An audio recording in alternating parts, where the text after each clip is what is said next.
Hi guys, I just want to preface this video by saying that the way I'm going to do this reading order is in chronological order, so not how they were published, but what makes sense with the timeline. And this should help.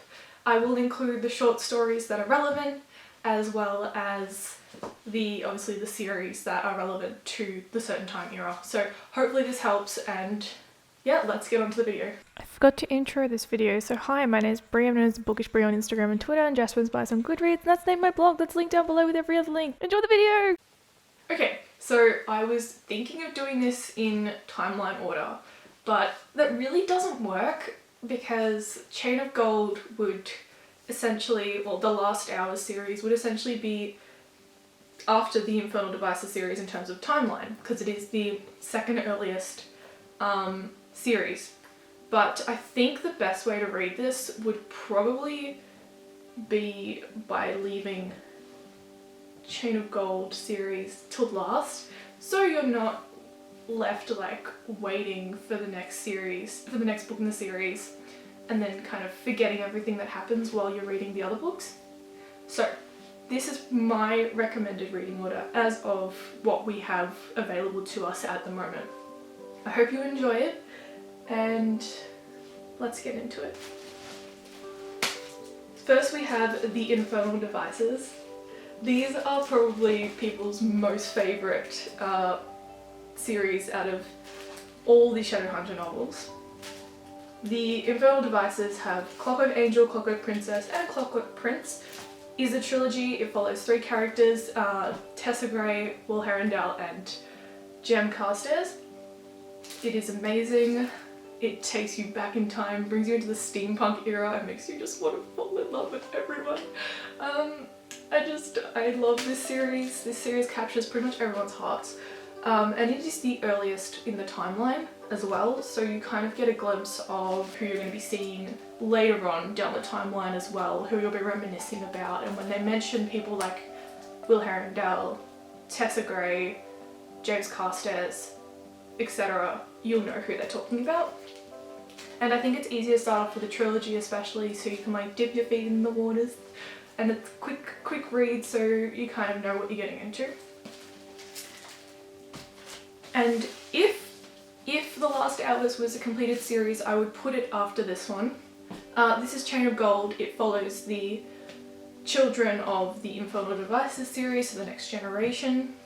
We see a lot of the characters from the Infernal Devices series, but this is not a completed series, so you can read this after the Infernal Devices, but I would say leave it till later so you're not left waiting for the next book and you can pick up another Shadowhunter novel, and then you won't forget what happens in this one. If you're not reading The Last Hours, I would recommend after finishing the Infernal Devices you read The Mortal Instruments. This is my pride and joy. It is the Mortal Instruments box set hardback original covers. This is heavy. This also cost me 134 Australian dollars. So it is my pride and joy. I saved up for it and I was like, feck it, I am buying this. I read these in the original covers in paperback, and ever since I've been looking to own the original covers. Anyway, I'm not here to talk about my books, I'm here to talk about the reading order.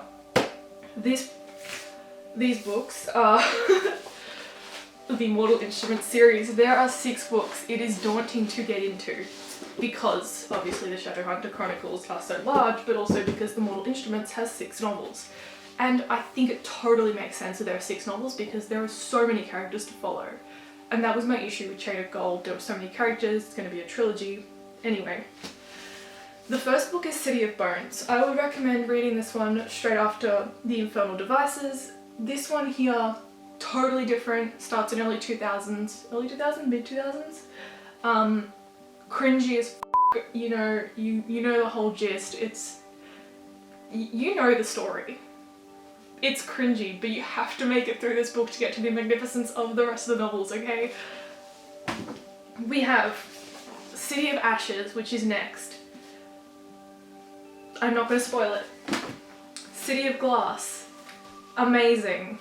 Still beautiful. I'm gonna just check the back to make sure. This one here is, okay, so let's take a break for a second. The Mortal Instruments, as it is 6 books, there are 2 villains. I'm gonna call them villains. The first 3 books in the Mortal Instruments series, City of Bones, City of Ash and City of Glass, as I mentioned, are one villain. And I'm not gonna say what happens, I'm just gonna say these kind of encompass the first villain. And they are essentially, once you hit City of Glass, is essentially kind of a midpoint where you can take a break. And a lot of people would choose to read the Infernal Devices after this book if they're kind of, my brain's gone, if they haven't read it yet. So City of Glass is kind of a break in the Mortal Instruments series, and I really enjoyed that actually. I liked that we had a little bit of a calm down moment. Things kind of took a step back. This is where you will read the Bane Chronicles. Actually, yeah, this is where I get confused. This is where I would tell you all to read the Eldest Curses series. The Red Scrolls of Magic is the first novel. It is an adult, oh hey, I tabbed it. It is an adult series about Magnus and Alec, who we all know is the ultimate ship. Malik are beautiful. It is, it's so good. I just can't. So this takes place after City of Glass and is amazing. The next book is coming out, I think this end of this year, early next year. I think early 2021, don't quote me on it. I might add a date up here. But yeah, so the next book will come out soon. So I guess this is a good one to slot in there because it's almost, I think it's gonna be a trilogy. So you've got the second book already. And I would totally recommend reading this then. If you read it, you can read it whenever you want really, but it does F up the timeline if you read it towards the end of the Mortal Instruments because you're so confused because there's characters in here that are not present in other series and it's a little bit confusing. So I would say read this after you've read City of Glass. But also before you do that, read the Bane Chronicles. This whole video is a mess. I would say if you want to read the Bane Chronicles and the Eldest Curses are interchangeable. The Bane Chronicles follows Magnus Bane's stories of his life. It is beautiful, it is full of fun, it involves characters from all across the timeline, and it is so enjoyable to read. This bind-up actually has a story about Magnus and Alec in it, that's why I would recommend reading it before the Eldest Curses, but you can honestly read this one whenever. Although it does take place, that story of Magnus and Alec does take place after City of Glass. And then we come back to the Mortal Instrument. City of Fallen Angels is the start of the second half of the Mortal Instruments. It is wonderful. There is a cliffhanger at the end that made me want to throw myself off a bridge. I picked up the next book instead. It's just so good. Okay, let's get on to this one. City of Lost Souls. Need I say more? And then my chonky boy. City of Heavenly Fire. This book destroyed me.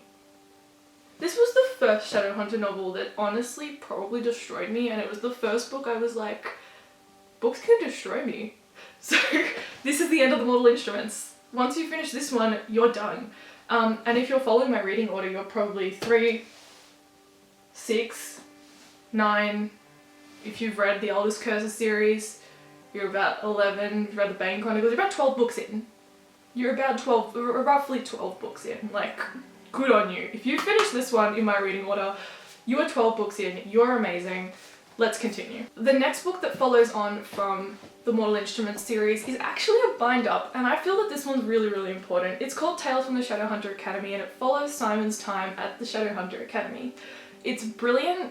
It's feels like it should be its own novel, but it's pretty much just snippets of Simon's life, and I quite enjoyed she condensed it down into such a small thing, because it could have been a full-on like trilogy or something of Simon's life, and I actually enjoyed this.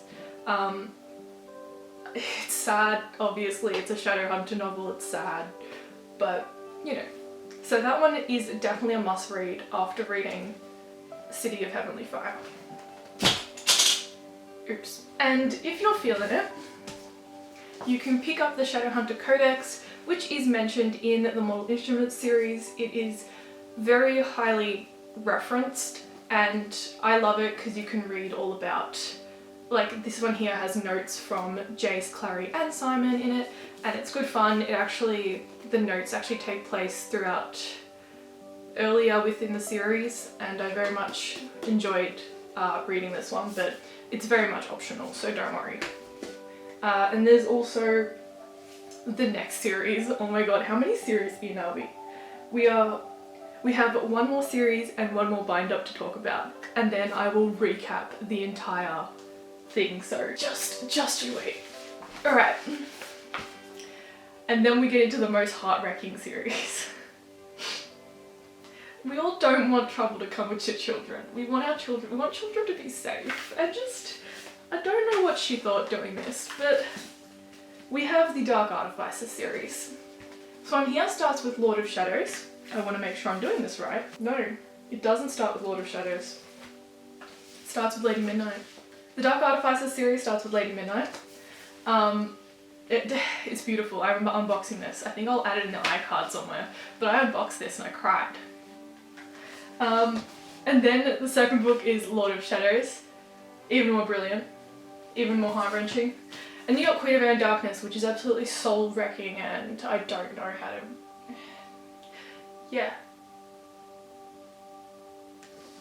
And last but not least, once you have finished all the series and you're waiting for the next books to come out, you may read Ghost of the Shadow Market. This one here is a bind-up of another immortal and his stories as he travels across the timeline. It is about Brother Zachariah, aka James Carstairs. Oh, did I mention there are lots of spoilers in this video because you can't talk about these books without spoilers, I'm sorry. And it follows his time throughout the history, I guess. And it also mentions a lot of notable Shadowhunters that we have met and heard about within the series, including a lot of the Herondales. Who else? Oh, obviously, Matthew Fairchild, my child. The Matthew Fairchild story in this is actually very, very, very essential to reading Chain of Gold. I feel like it makes a lot of sense as to a lot of things that are referenced. If I hadn't read it, I think I would have been a little bit lost. So just keep note of that. I would tell you the story if I knew which one it was. Oh my god, I want to find it for my battery dies. Oh, and you get so much backstory in this. It's insane. Damn. Anna Lightwood. Okay. I believe I literally just lost the page. It is, I believe the story is Every Exquisite Thing. Anyway, it's totally not even necessary. But anyway, Ghost of the Shadow Market. That's the last one. And then because these books have, the rest of the series haven't come out yet, you can read Chain of Gold and then cry even more and then realize that there's more books to come out and you're probably going to end up being too old to finish them all and just be really, really sad about them all because your poor children are being tortured. And that's the end of the reading order. There's so much backstory within Ghost of the Shadow Market that I just don't know. I didn't know how to comprehend a lot of it. But I'm going to quickly do a recap for those people who didn't want to listen to my rambling. And go through all the books in the order that I recommend you read them in. So, let's go. First series, Infernal Devices. First book is Clockwork Angel, second is Clockwork Prince, and the third is Clockwork Princess. Then you can move on to the Mortal Instruments series, which starts off with City of Bones, City of Ashes, City of Glass, and then you can move on to the Bane Chronicles, which is bind up of all Magnus Bane stories. Then you can move on to the Eldest Curses series. First book is Red Scrolls of Magic, the second book is coming out, I believe, next year. Then you can move on to the second half of the Mortal Instruments series, starting off with City of Fallen Angels, City of Lost Souls, and lastly City of Heavenly Fire, and this finishes off the Mortal Instruments series. You can then move on to the Tales from the Shadowhunter Academy, which is a bind up of short stories following Simon's time at the Shadowhunter Academy. I would then recommend you picking up the Shadowhunter Codex. You don't have to, it is a companion novel. It does feature in the Mortal Instruments and it's really fun to actually, get a little bit insight and background. You can next pick up the Dark Artificers series, which starts off with Lady Midnight, Lord of Shadows, and lastly Queen of Air and Darkness. And that's the end of the Dark Artificers series, which means you can then pick up the bind-up of Ghost of the Shadow Market, which follows Gem across the timeline and has a bunch of short stories from the Infernal Devices times all the way till now. And lastly, because the second book isn't being released until I believe next year or the year after, you can read Chain of Gold, which is the start of the Last Hours series, and this is also going to be a trilogy.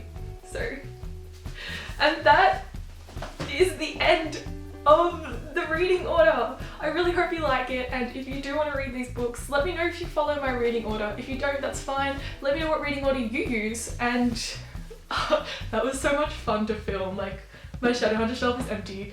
These are just my like second copies, and I'm really excited. That was awesome. I also have the companion novel, A History of Notable Shadowhunters and Denizens of Downworld by Cassandra Clare and illustrated by Cassandra Jean. This is my prized possession, mostly because my boyfriend bought it for me, but it is awesome. It has illustrations of the characters, and I would recommend, if you want, pick up a copy. It's a great companion. Yeah, also there's like 10th anniversary editions, special editions, etc. But yeah, as for the unfinished series, I am so excited to get to them, and just let me know if you've read any Shadowhunter novels and if you enjoy them. Which one's your favourite? Thank you so much for watching, and I will see you all in the next video. Bye!